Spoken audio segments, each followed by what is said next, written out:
You're listening to the 49 Carats Podcast, a 49ers Goldmine production with Stephanie Sanchez.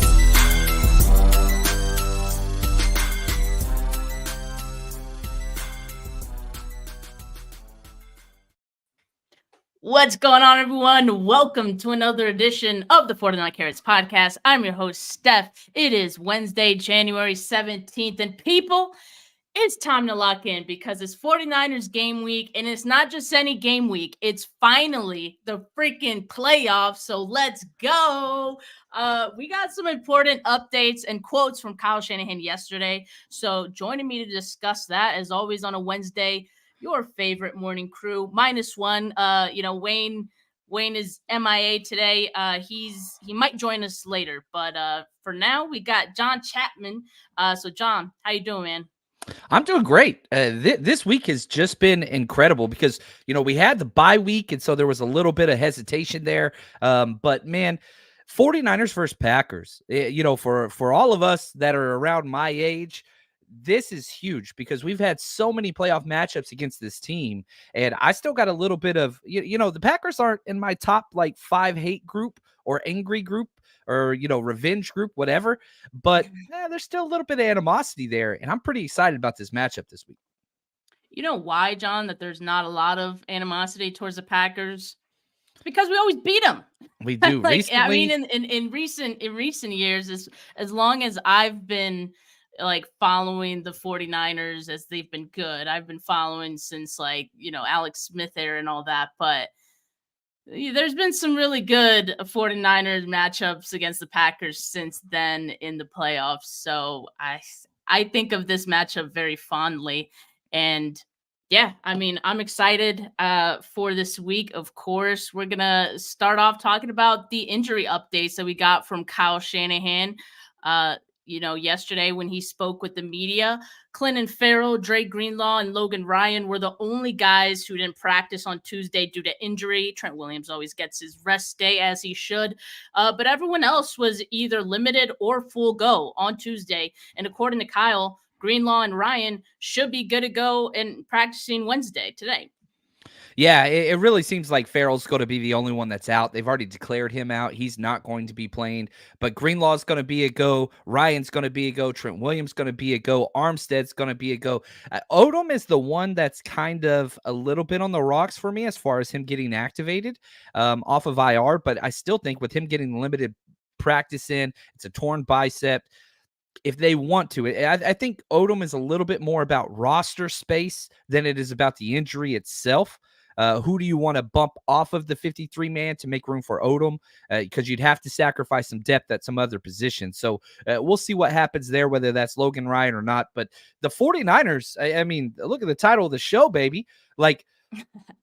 Everything is going the correct way. We are the healthiest team in football currently, knock on wood. I'm not a big curse guy or superstition guy, but that's where we are now. And that's what comes with being the number 1 seed in the NFC or AFC is you get this rest. And so for the 49ers, we have said repeatedly, and we'll probably say it again on this show, Steph, the 49ers are the biggest enemy or weakness to the 49ers. They're the only ones that can get in their way. And with them being fully healthy, that just removes half of that question. It would just take the 49ers just literally fumbling and throwing interceptions like crazy people to not win this game. They're the better team. They have the biggest spread of the week, 10 points.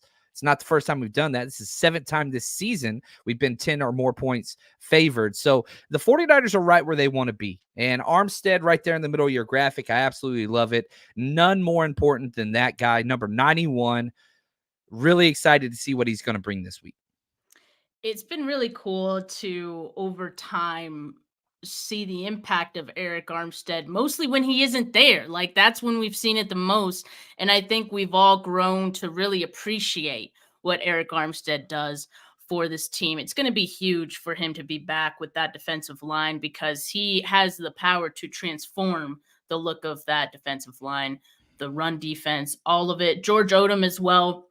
If he could be activated for this game, that would be huge for the 49ers. I think they can, skirt by this game without him and probably activate him the next week, but I can't wait to have George Odom back out there because that's going to be huge for the special teams. But yeah, I mean, this is exactly why the 49ers needed the bye week. You said it, John, like really the only thing standing in their way is themselves and injuries, as we know, has kind of plagued them in the past. But right now they're healthy. They are good to go. And so while the bye week was great for players who were, nursing some injuries, for other players, it simply meant rest, especially with the 49ers playing a meaningless week 18 game as well. And a lot of people were like skeptical of the benefits of like having too much rest, especially as it pertained to Brock Purdy. This has actually been a huge topic. And like, I'm actually surprised by, I don't know, just how people have responded to it. Like Steve Young's comments kind of started it. He didn't like Brock Purdy being out of that week 18 game. Kyle Shanahan yesterday was still getting questions about it in his presser. And I'll just say, like, if it helps anyone feel better, Kyle is not worried at all about Brock Purdy being rusty. And you want to know why? Because practice. That's why. And he said they've been pushing the hell out of practice. We talking about practice? I need to get that soundbite so bad. That's enough. I can play that. But yeah, like he said, they've been pushing the hell out of him in meetings, so mentally and physically in practice. He's been in the building even on his days off. And you know what? I'm not worried about Brock either, because coming out of the 49ers bye week earlier this season, Brock Purdy put up 3 touchdowns on Jacksonville's head. And we're talking about the same dude that came into a game after the starting quarterback gets hurt against Miami last year and finishes the game looking better than the starter without barely even getting reps in practice. You know why? Because he's like that. So I'm really not worried about Brock Purdy. Yeah, the 3 games that I look to, you brought up 2 of them. Number 1 was his first kind of game ever against Miami, which I will never forget that. One of my favorite games I've ever attended. What's up, Red Jet? She's one of the best, man. Appreciate you. And so, like, Jimmy G, I see him limping off the field. I see him on the cart, and I just, Todd Yuseo, too. What's up, man? Awesome chat today. We got the squad in here. I love it. And I see the injury take place, and I say, I look over to my buddy Rick and Will, and I said, time to go get beers. So I walk out of my seats and come back with some beers. And the whole time I'm walking back, like I'm looking back at the plays, and I'm like, all right. Mm-hmm. One of the most fun games ever. He comes out in that Miami game. He goes 25 of 37, 210 yards, 2 touchdowns, 1 interception, an 88.8 rating, which is good, not great, but you still won the game by multiple touchdowns. Pittsburgh, you brought up, or I'm sorry, you didn't bring up the Pittsburgh game. That's the one I wanted to highlight. That was week 1. Yeah, because it's a good one. He had the full week off beforehand, no game, and then came out 2 touchdowns, no interception, 220 yards, a 111.3 rating. And so 3 games that we have seen Brock Purdy come off, he's gotten better each one. Each one he's improved from the previous time. I'm not concerned. And it's not like he had a week off. He just didn't play a game. Practice, you get to focus on what you want to do and develop without getting the quarterback hit. That's the only difference, is you can't touch the quarterback in practice. Outside of that, he's getting positive reps. And so a lot of times, like, some of these narratives come by with people who haven't been around a football team coaching or playing, and I understand that. That's totally normal, not a bad thing. But in the building, coaches and players beg for days and weeks off to get their body right. And that's one of the things that is huge. We started talking about injuries, getting your body right so that you can perform to your utmost ability. The 49ers have had that privilege. And so now they get to take advantage of it. Sometimes it just helps to clear your head too. Like we saw Brock Purdy, harvesting or whatever the hell he was doing on that farm during the bye week. He didn't throw at all, during the bye week. So it seemed to help him out. I think he's going to be all right. And he's been practicing hard, like Kyle said. We got Wayne in the chat. What's up, Wayne? He said, F the pack. We miss you, buddy. And Tanya agrees. F the pack. 49ers girl asked, Steph, you going to the game? I am not. You know what? Like, we scheduled the vet appointment for my cats on Saturday, and my girlfriend would kill me if I rescheduled. Gotta take care of the fur babies for this game. So I am not going to be there, and unfortunately, I won't be at the NFC Championship either. because I will be at the Senior Bowl. So, Ooh. or I will be coming back from the Senior Bowl. So just be really tight. I gotta say, man, your Senior Bowl coverage and Wade's, the first thing I bookmark every single new calendar year for is Steph's official visits and tracker. It's like I'm telling you, it is the holy grail of resources for John Chapman for like 4 months. So I am excited, really excited about this. So that's gonna be fun. I appreciate that, man. Yeah, it's getting started. I'm gonna put it out on Friday, so you guys be on the lookout for that. Yeah, if the 49ers make the Super Bowl, I'm gonna be out there. I'm gonna be in Vegas, so that's the next time you'll see me. But appreciate all you guys in the comments. You guys keeping it lit as always. Appreciate the love. This is my first time streaming onto Instagram as well, so hopefully that stream is going well. I really can't see how it's doing while we're live, but what's up, Instagram? But back to the topic. Yeah, I'm not worried about Brock. If he does need to be eased back into game action, well, you have someone who can dispel that pretty easily. His name is Christian McCaffrey. So, and speaking of, Kyle Shanahan said he started preparing for the Packers at halftime of that wild card game against the Cowboys. And, everyone had a good laugh about it. But the score was 27-7 at halftime. Dallas was toast. I would have probably done the same thing, quite honestly. And, I think the Packers defense probably surprised us a bit. That had been their weakness. They held their own against the Cowboys offense. They locked up Lamb, stopped the run game. Dak looked lost out there for much of the game.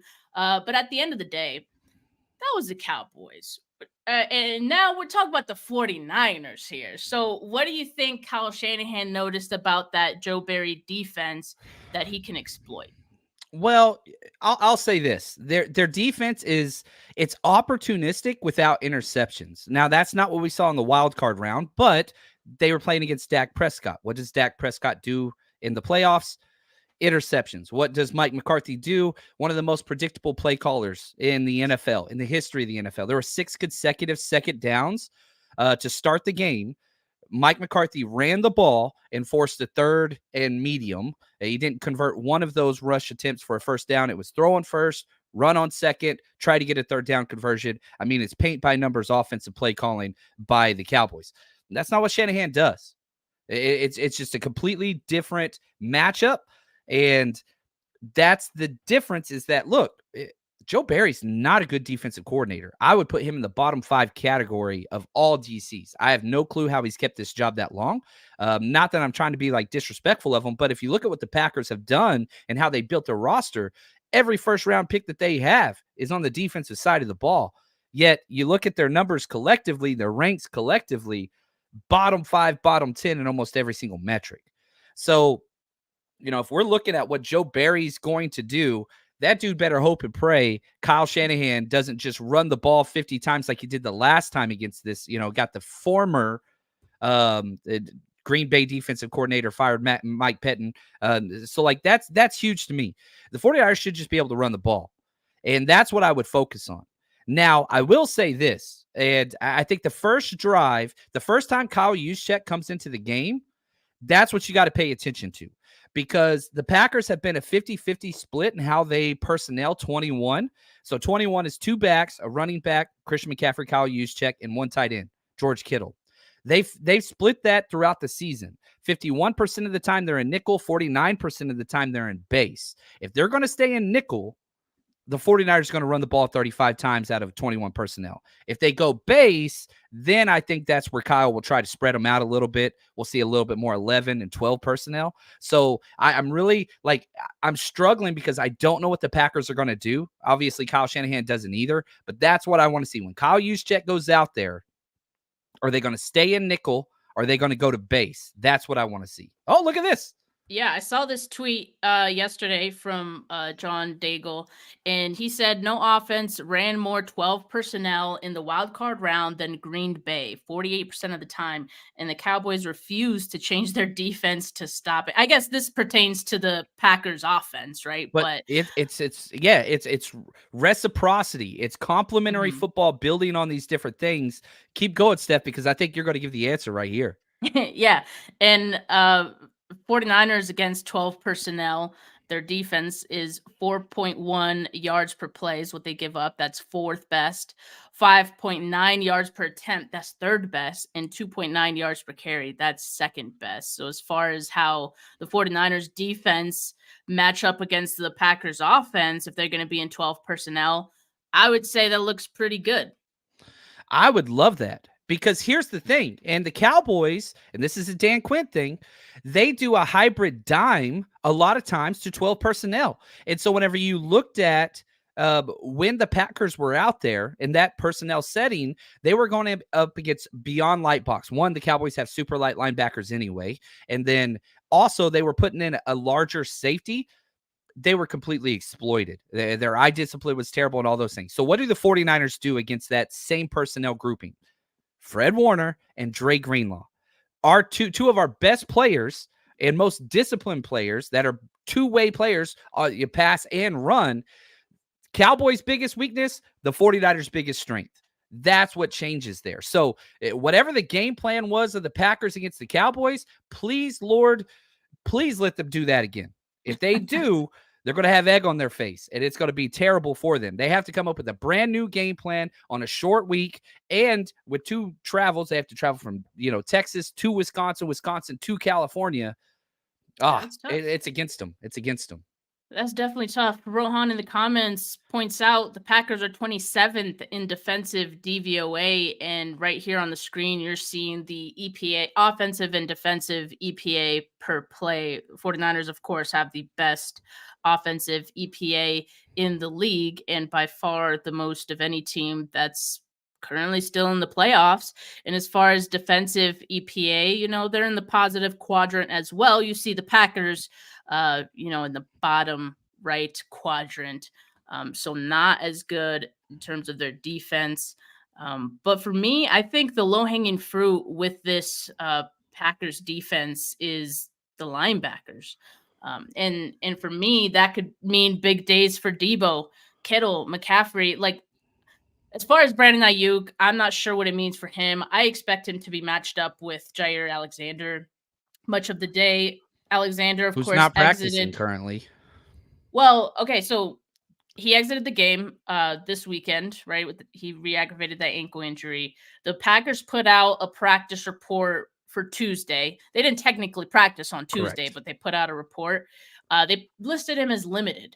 So, I mean, that's already probably a good sign early in the week. I think he's going to be good to go. Now, good to go, that's all relative, right? Like he's going to play, whether that means he's going to be 100% or not, probably not, I would think.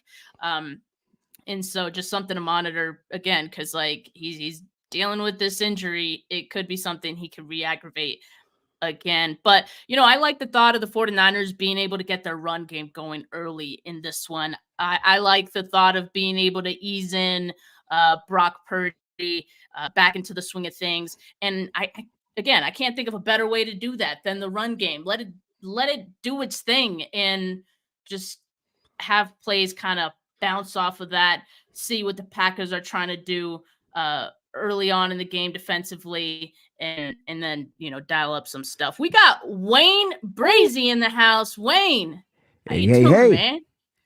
Hey man, I was sitting there listening like, yeah, spicy. Let's talk. I like this. Let's talk. Shout out Nick, man, for the donation. He didn't even want to say anything. He just wanted to support. Appreciate Good guy, that Nick. Good guy. Yeah, it's awesome. So Wayne, we were just talking about how how Kyle Shanahan may try to attack this Joe Barry defense. Is there anything specifically about that defense that you're kind of eyeing? You're like, yeah, I like that. Man, their defense is trash. So Kyle can attack it however he sees fit. And look, I wouldn't be surprised if Kyle don't come out guns blazing. We see, and I think I broke down the first play, the first drive, 7 passes, 3 runs. It could be weird like that where Kyle's just like, they can't stop my Brock. And so look, I want Kyle to be aggressive, but I want Kyle to be able to make adjustments because that the Packers are going to try to do one thing, and that's stack the box and eliminate the run. That's what the Dallas Cowboys tried to do to the San Francisco 49ers. And so I'm expecting teams to come out there and try to stack that box, but they must forget who they dealing with. I just feel like Brock is not getting, once again, the love that he deserves. Because when you talk about a quarterback that's been playing against the stack box, he's no Jimmy Garoppolo. And I think that's what Packer fans think. They think they're going to get that type of game. They haven't played against Brock yet, and that's the unknown, right? And so that, to me, is what Kyle Shanahan is going to utilize. He's going to find a way to utilize Brock Purdy in every facet, but, you know, he has to be able to run the ball as well. So run the ball, stick to that game plan, and come out there and just do the damn thing. You can attack this defense in every way, especially those linebackers in the pass game. There you go. One thing about Wayne, he's not going to mince words. He came right in here and said the 49ers can do whatever they want, basically. Couldn't do it if he tried. Yeah, we That's love why we that. love him. Exactly. Glad that you're here, Wayne. Yeah, I mean, you mentioned something that I think is important. Like, I see a lot of Packers fans. I'm like shocked actually by the cockiness of Packers fans right now. Like, because we've been respectful about what the Packers are doing. Like, I've liked the Packers this year. I'm like, they're a fun team to watch. They have a lot of like young players and all that. They're just happy to be here in the playoffs. They probably have another year to go in my book, but the fans are just so disrespectful about Brock Purdy. We are seeing Packers fans cut up clips from the Ravens game saying, that's their mecca. If you just take out the screens, this is what Brock Purdy does if he's forced to throw downfield. What about all the other games? And let me tell you right now, Packers, you're not that guy, pal. You are not the Baltimore Ravens, all right? You simply do not have the personnel to hang. So good luck to you and goodbye, because you're going home after this weekend, and I don't want to hear another Packers fan talk about Brock Purdy ever again. But shout out Nick. This time he added a comment here. Niners never gave up more than 100 yards to a running back. Yeah, to a single guy. They didn't. And, you know, I want to echo this. Like, look, the Packers should be excited.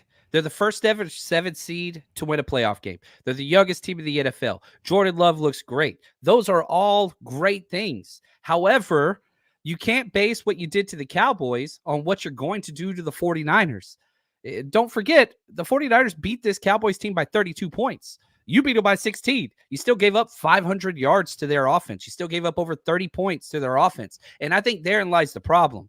If they want to focus on Jordan Love, I get it. And we'll just, for the second, ignore the fact that he's going up against the 49ers defense, which is 1,000 times better than the Cowboys.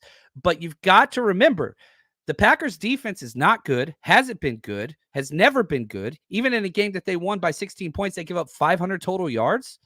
Now you're going to do that to the 49ers offense.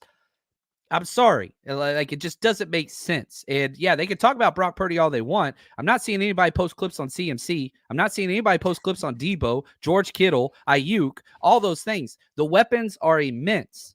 And so, like, even if you told me Brock Purdy's stat line was 2 touchdowns, 1 interception, which is a bad game for Brock, I'm telling you right now, we're winning that game by 14 points. At least. Like, even with 2 touchdowns, 1 interception, we'd win by 14 points. So I don't care if Brock Purdy throws 4 touchdowns, 4 interceptions, 6 interceptions. It doesn't matter. They're not losing to the Packers. Kyle Shanahan won't lose to Matt LaFleur. Book that, mark that, do what you need to do. I can guarantee it. And it's funny because it's not just the Packer fans. I just watched a clip from some media heads from the Packers, like ESPN Milwaukee Radio, that said that, hey, why don't we go ahead?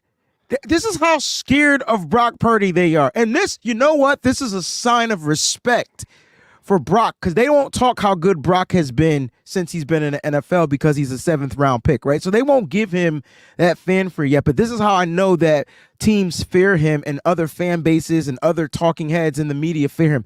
They want to get one of those 15-yard penalty, late hit, roughing the passer type of calls, putting a helmet on Brock. They want to injure Brock, because that's the only way. Damn it, John. That's the only way we lose. Only way.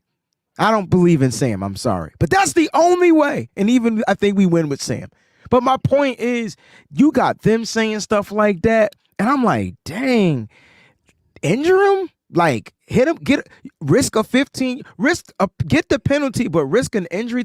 That's not how you play football. And I'm hoping that they heard that. I'm hoping Debo. I'm hoping Trent. I'm hoping that offense, mainly the offense, because people keep forgetting how bully this offense is. And that, to me, is going to be the key, because this offense, going back to your title of the show, this offense is fresh. I mean, fresh. And you're getting Jawan Jennings back. Oh, God, another bully? Wait a minute. That's a lot of bullies in one offense. And so, look, I think that the Packers have been playing good December football. They won a game in January, cool beans or whatever, 2 games in January. Cool.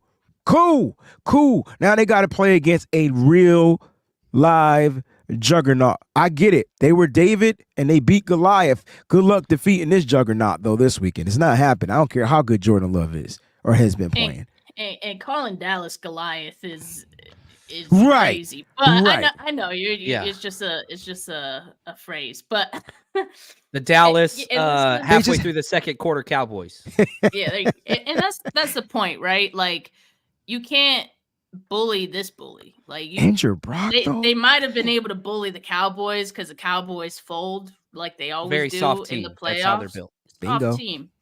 49ers, not gonna happen, especially not in their home. Shout out Dumber, man. He's a Lions fan in the chat, hyping us up. Brother. We'll see you in the NFC Championship, man. And I hope you're back here in the comments as well. That'll be a fun week. He ain't going nowhere. He's been here for years. Since we played him week 1 2 years ago. And I love it, Donnie. Congratulations to you and your fan base. Congratulations, Don. It's awesome. Love it, man. And so I hope we play you guys. I'd prefer to play Tampa Bay just because they're not as good, but respect to the Lions. And I hope they take care of business and we get to play them. We'd be favored by not as much as 10, but a full touchdown. Easy. Yeah, man. Had it backhanded a little bit. The favorite, like, being favored by 10 is crazy, and it seems disrespectful, but it's really not. Like, it's just what the 49ers have done, like, to teams. So Vegas putting money on it. We love to see it. But everyone talks about the playoff record that Kyle Shanahan's 49ers have had over the Packers in recent years. We talked about it, at the start of the show. 4-0 in the playoffs. That was with Aaron Rodgers. And, entirely different group of pass catchers. Really, the only mainstay has been the running backs, Aaron Jones and A.J. Dillon. So the 49ers defense are familiar with them. But now they have Jordan Love. Like, we've talked about him, a little bit throughout the show.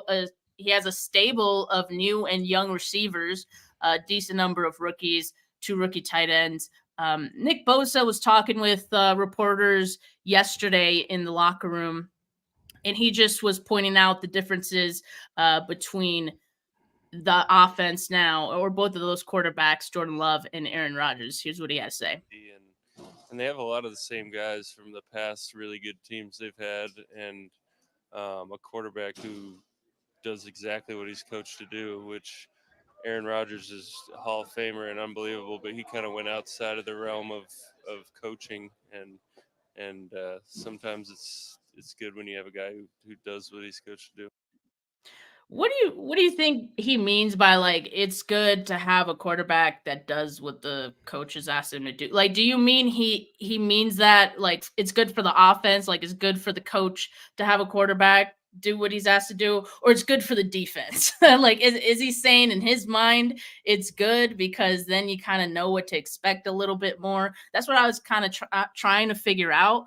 And I'm still trying to figure out, like, is it good for the 49ers that it's Jordan Love instead of Aaron Rodgers? I mean, the 49ers defense dominated, like, Aaron Rodgers in all the playoff matchups that they had with him. He always did his Aaron Rodgers stuff. Of course, he's a Hall of Fame quarterback. But for the most part, I mean, they kind of knew him, like, very well, and they knew how to get him, how to bring out the weaknesses of him and just get him kind of rattled a little bit. And we just don't really know what we're going to see out of Jordan Love. I'll tell you now, he doesn't get rattled by pressure. But like Nick says, he does what he's asked to do. So maybe that makes it a little more predictable. How did you guys kind of take Bosa's comments? Yeah, when it comes to Nick Bosa, it's kind of hard to really like decipher what he's really saying in his messages, but I kind of think that's what he meant. Like, listen, we got a guy, he's young, and he's going to do what the coaches are asking him to do. So we just have to be disciplined on our end. He's not a really scramble type of quarterback, but they still got to pay attention and contain the edges just in case he gets outside the pocket. And that's I feel like that's got to be the game plan for Steve Wilkes, man. Get him from dropping back and getting that pressure up the middle and finding ways to get him to move. I don't think he's as accurate as a quarterback when he's moving. So being that he's going to do what he has to do, they're probably going to kind of treat him a little bit the same way they treated the dude from Philly. I don't like to say his name. So I think Jordan Love again has been playing good quarterback football. I'm not going to take that away from him. He had that one anomaly game, just like you kept telling me that the fans of the Packer fans are really hoisting on Brock Purdy having his lowest game ever of his career. I don't think that'll ever happen again, not this season.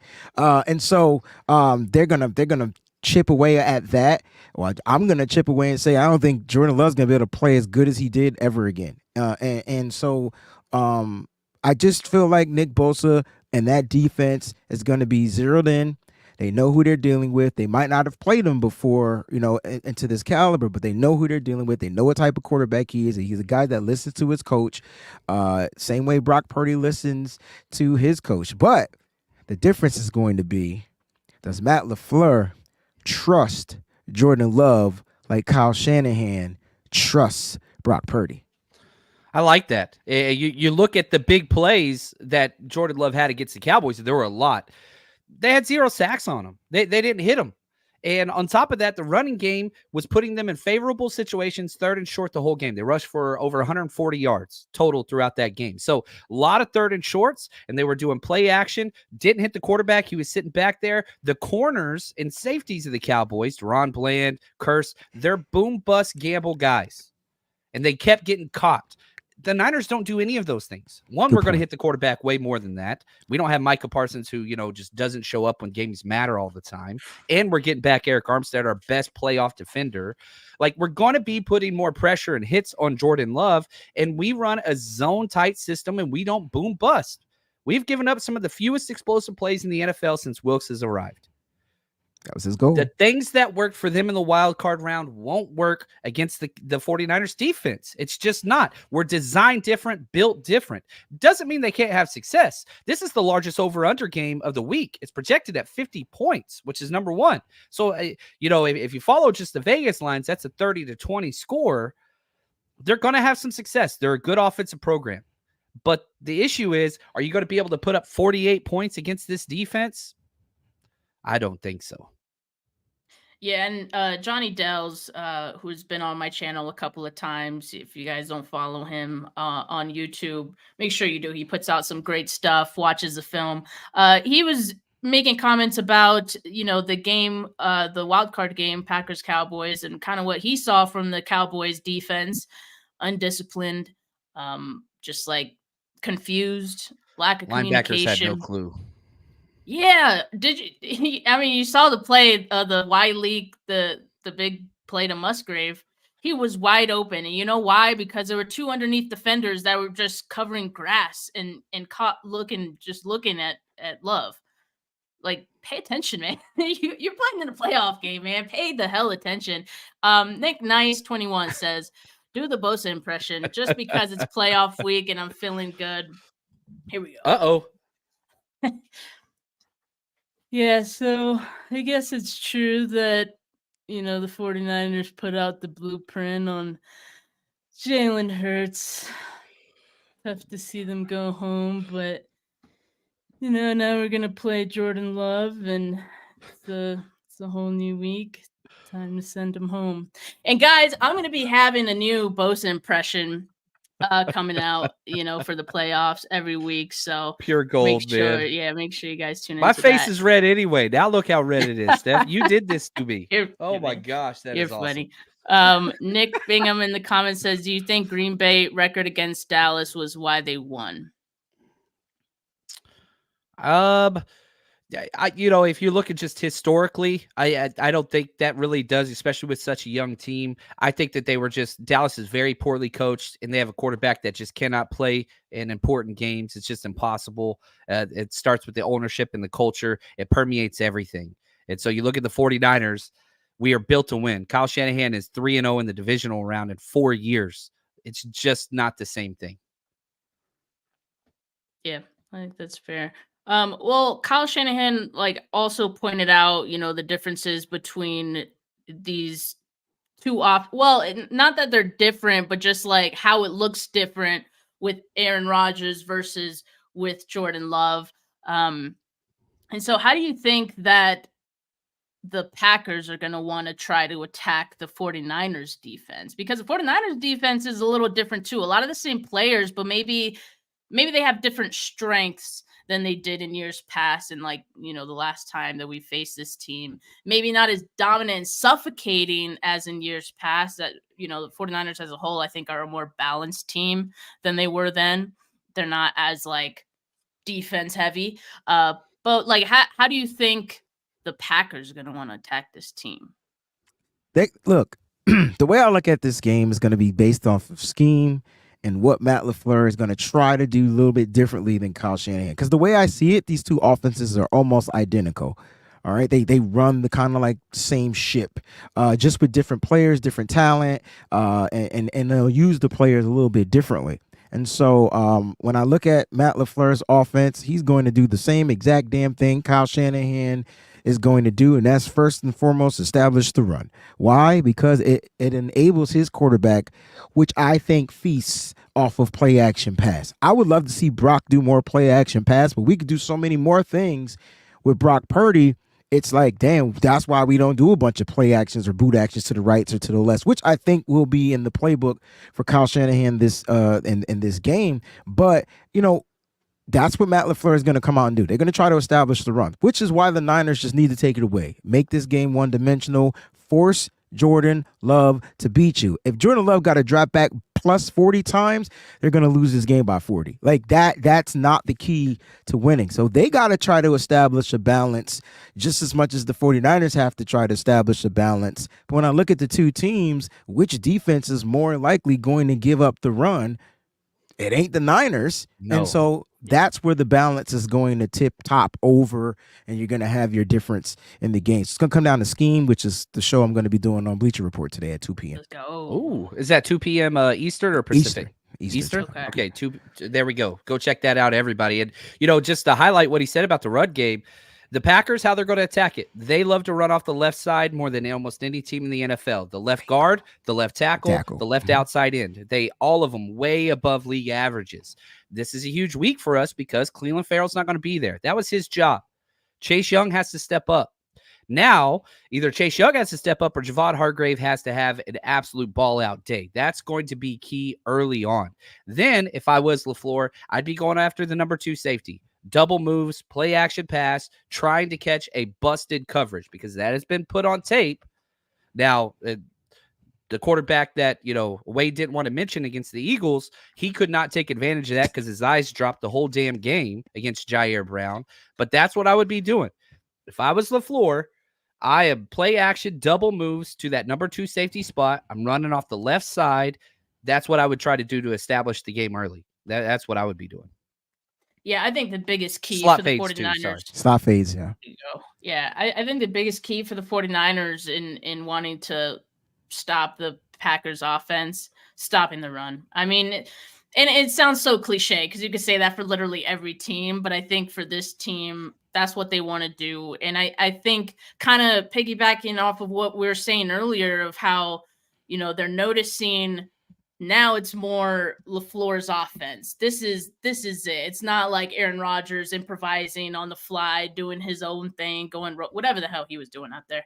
And so now I think it's a little more predictable. Kyle Shanahan, okay, I know this offense. I know what he's trying to do like the back of my hand. So I think that'll help this defense.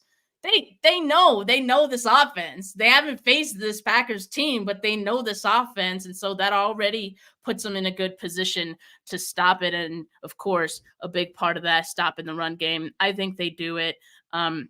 Look, John, give us your update on the 49ers rush. I know, the 49ers said it got too big. To me, that's a Yeah. huge compliment, man. That's a Thank huge you. compliment. It's awesome they even notice, Yeah. but tell us what the update is and tell us what the plan is for the future. Yeah, I had the wonderful opportunity to be called by the 49ers organization, which was a really cool moment for me. Sadly, the conversation didn't go the way I wanted it to. So, henceforth, we had to, at the request of the 49ers, and I asked them exactly how they wanted me to word this. So, I don't want to cause any, I'm not upset or whatever, but we had to shut down our 49ers Rush tailgate. They don't want us participating in those things on their premises. So, the blue lot is theirs. That's their right. That's their whatever.